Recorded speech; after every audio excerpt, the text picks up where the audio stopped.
So we start with Mary. If you had to cut back in an area of investment, what would it be? Where would you focus your where would you focus your extra funds or time in the community? Okay, so I need to understand the question a little That's bit the way better. it's written. So if you had to cut back. Do you want to clarify? Oh, that's not my question. Oh, I'm not submitting the question. So if you had to cut back in an area of investment, what would that area be? Let's shore it up like that. Money or time? Yeah, it's one of those that It's not my. Anybody want to take credit for the question? I was just curious, if you are in the office and you came across a problem where you needed to fund something that was immediate concern, but you didn't have funds to move around, would there be someplace you would cut back in order to provide for that emergency fund or whatever you needed to support? So like on the investment side, I think if, the immediate needs are usually the cash flow needs of either the county or the special purpose district. And I think kind of like, Rob talked about with another county that had a better rate of return than ours, I mean, you have to liquidate something in order to have those funds available to take care of that. What would those be? I mean, what's something that you could liquidate that our county's investing in?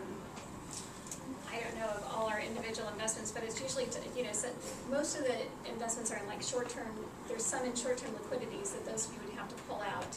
And a lot of times when you pull those out, even if it's a short-term investment, you're going to pay a penalty for it. And so that's just something that I think you're going to have to do in order to do that, because you can't just grab cash from somewhere else, and you need to pay attention to what those other longer-term things are and try to take the one that has the least penalty effect. So, in doing that, if you were to do that, then what would constitute an emergency? What special interest group or something would you then make that sacrifice for in order to? Well, it'd just be for a cash flow purpose. I don't think you'd make it for, Like if the school needed something, or if there was the fire department or somebody, was there some special interest group in the community that you would make a sacrifice for? I think since you're basically the bank for them, if a school district came and, because it is their money sitting in there, they have the right to that, that you would just have to do that and pull it out for them. I don't know, Rob could probably answer it a little bit, maybe a little differently, but that's my understanding of how that would work. Actually, Mary's essentially right. We do sometimes make short-term loans to school districts. They run into a little bit of trouble, cash flow problems, and we only charge them, what the LGIP rate is, local government investment pool, comes out of Olympia, which is like 0.12 annualized. So, we're there to help these districts and help ourselves. In fact, we even have to, we have to help the reserve fund when it gets almost into red ink. I always thought when I got there, the reserve fund was like, there was like an account that said reserve fund and had, $15 million in it or whatever that ratio is, but actually that does get down just around before April 30th, it does get down to almost nothing. Then we'll have to do like a bridge loan for them until the taxes do come in. So, that's something we do.